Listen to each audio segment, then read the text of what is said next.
A very good morning to you. It's 7:45 Thailand time. This park is called the Lampang Historical Railway Park. It's taken about 2 years to build, and Thais are very ingenious with creating things, and this is something that they're known for. This park is beautiful. Everything in this park has been created by old railway parts, old railway sleepers, old railway wheels. What I'm sitting on is actually big railway sleepers that they used to use. I want to show you how I go about photographing a place that I'm not used to. The last time we were here, they were just starting creating this park, and I have been so looking forward because seeing pictures of this park online. I've got 2 lenses with me today. I've got my Nikon 24-85 and also my Viltrox 16mm ultra wide angle lens, because sometimes I really like getting up close and personal with the 16mm, because the differences between a 16mm and a 24mm is so different. You have the totally different perspective. I want to show you that this morning. There's all my gear. I got my Nikon Z6 II with the 24-85. I've got my Viltrox lens here. I've got my filters, and I have my ZV-1 tucked in here. This morning I'm using my Oppo phone because, silly me, I packed all my gear up last night, and the one thing I forgot, the battery that I took this morning, I don't have the little sticker here, and the camera just won't turn on. So it was my bad. The batteries I normally lose are in there. The sun's just coming up here. Just a few little clouds in the sky, quite hazy. Thailand doesn't have 4 seasons like Australia. We basically have the dry season, the wet season, and an in-between season really. And we're in the middle of the dry season here. You could probably hear it from my throat already. There is no moisture in the air. It's something you have to be careful about. A lot of smog in the air. Let's walk around the park, see what we can photograph. You might not see my face for quite a bit because I don't have the ZV-1, I just have my phone, but I'll describe to you why I'm taking the photo, how I'm taking the photo. Let's jump into the video. This is the first shot of the day. Got 2 videos here. This is from my Oppo phone. The angle is a bit wider. Now look at my Nikon video. I'm using the 24-85 Nikon lens at 24mm. Look how tight I'm shooting at. It looks okay, but I want a bit more feel. It's too cramped. I'm going to take a photo to show you what the photo looks like. So I focused on the behind of the horse. We can see there's a lot of haze in the background, and when you're traveling around, try to show what the scene looks like, and that's really what I try to do when I'm traveling around, because I want to show what it looks like in real life. We'll take a photo. It looks very cramped. Now my settings are white balance is auto natural, my metering is center weighted. Let me show you why I'm using center weighted. So I'm in center weighted now. Let's go to matrix. Now we'll go to spot metering. Which one do you think works out best? I feel center weighted. Spot metering, it's metering on the dark area, and look on the right, it's just blowing everything out. Whereas matrix metering, it's metering the whole area. So it's metering all that dark, but it's also counting all that bright area. To me, I prefer the center weighted. All these photos you're seeing are JPEGs. My focusing mode is wide area AF small. Single shot, I've got a 1-second timer delay. And my picture control, because JPEGs are a finished product, it is in landscape. This is nice. Let's put on the Viltrox 16mm and you will see the difference. This is what my Oppo sees, exactly like the first scene. I haven't moved the camera at all. This is what my Nikon Z6 II with the Viltrox 16mm lens sees. Can you see the difference? Now I have a much wider view. Also, I can move a little bit closer. I can get rid of this annoying foreground. Can you see like all the little shrubbery here? I didn't want that. I can move around. I'll be able to get the shot that I want. Now I've moved, I've gotten closer. I'm only about 3 meters away from this monument of the horse with the carriage. Can you see the different perspective on the video? The top one is my Oppo phone. This one here is my Nikon Z6 II with the Viltrox lens. Now let's take a photo. Yeah, that looks so much better. Now I've framed it quite nicely, but looking at the frame that I've just taken here, I'm still not 100% happy. I'm just going to move the camera a little bit. Can you see how close I am? Here's the photo that I'm just taking now. It is slightly overexposed. I'm shooting in aperture priority. I'm in f8, 1/80th of a second, ISO 200, and 1+ stop of exposure compensation. I want to show what I'm seeing. The sun is just at the top of the frame, right on the right hand side here.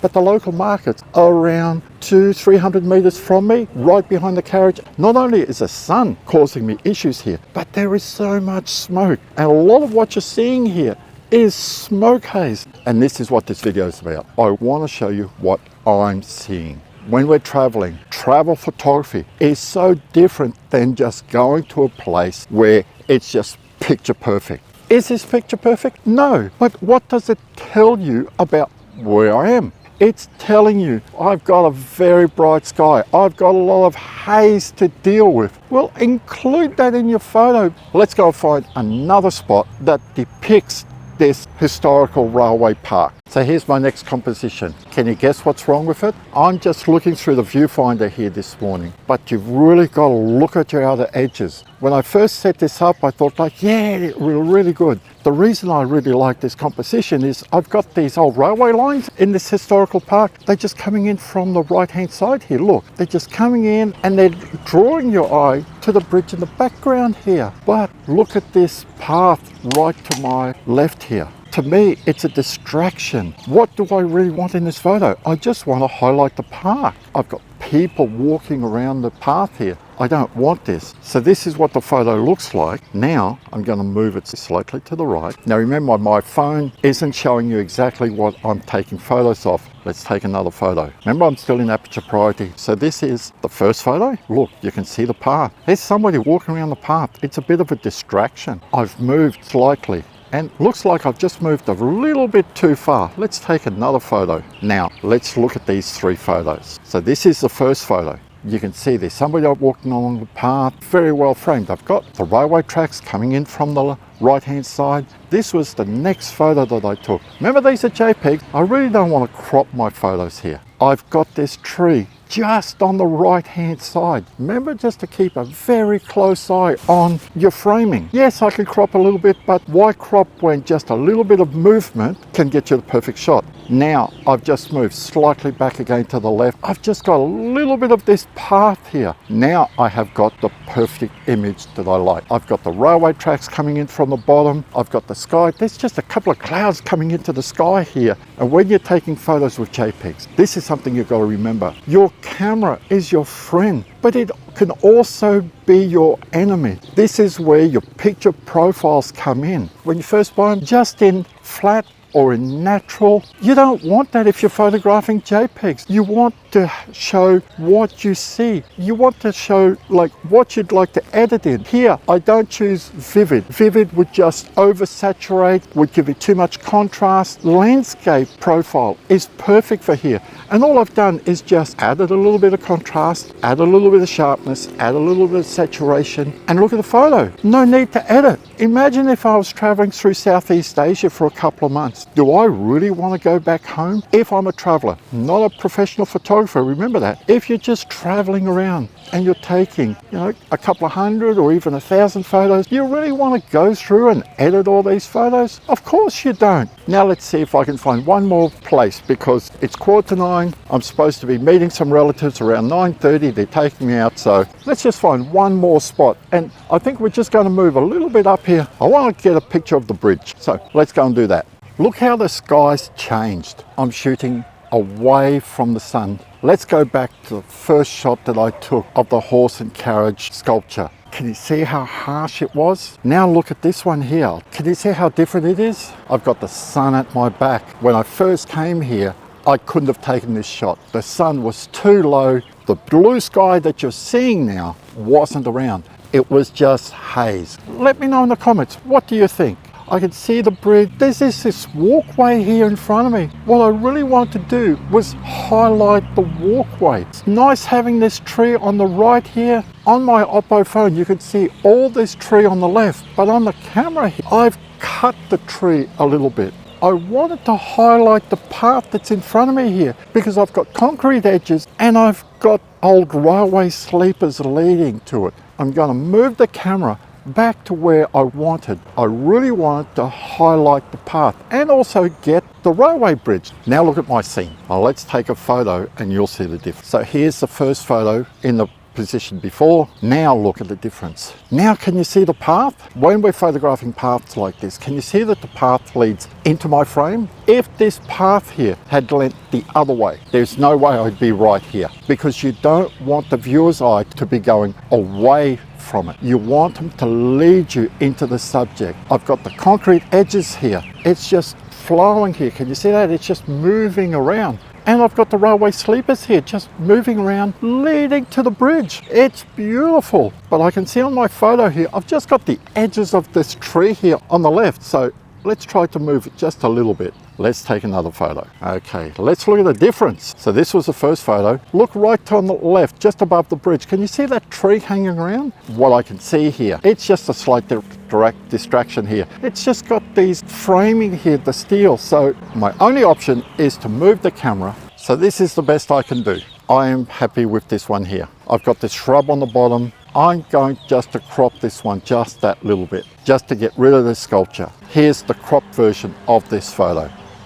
Which one do you prefer? Let me know. Uncropped or cropped? Now, what would a railway historical park be like without taking a photo of this beautiful old steam locomotive? Think about this. I want to show people this park. I've photographed the horse and carriage. What is the main attraction that people come to see? This old steam locomotive. This is what they want to come and see. So make sure that if you're in a place that you get the feature attraction. I've seen tourists, they walk around, they go like, too many people here. Who cares? Really, if there was a lot of people here, I'd still take the photo because it would add to the photo. And this is what some people don't realize. Oh, you know, I'm not going to come here. Look, I'm not going to take photos. There's too many people. But what does it show you? It shows you that people want to see this. It shows you that they are very interested in seeing this. So let's take a photo of this steam locomotive. Look how I framed it. I'm using my Viltrox 16mm, and